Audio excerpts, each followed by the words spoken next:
Nagbilin si NDRRMC Executive Director Benito Ramos sa mga Local Disaster Risk Reduction and Management Council na gamitin ang kanilang diskresyon sa pagdaan ng bagyong Pedring sa kanilang nasasakupan at kung kinakailangan na ipatupad ang preemptive evacuation.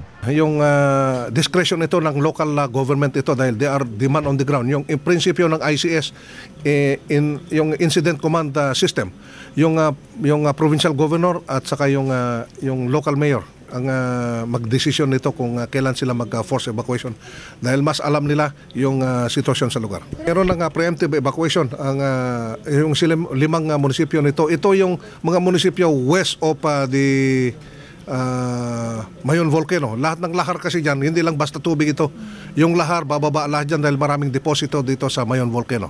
Dagdag pa ni Ramos, 3 araw na rin naka-alerto ang kanilang mga augmentation force sa mga lalawigan na posibleng salantayin ng bagyo. Partikular ang unang tinutumbok ng bagyo, ang Aurora, Isabela area.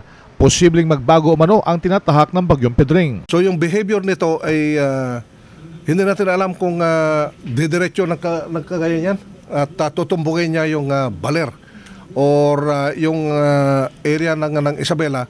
Paghampas niya ito sa Sierra Madre Mountain, baka mag-iba na naman yung direksyon niya dahil kung mababa ang tagbo ng hangin ay paghampas niya sa Sierra Madre, magbago ang direksyon. Mabuti kung mataas ito at didiretsuhin niya yung Ifugao, Mountain Province at saka yung Ilocos Region.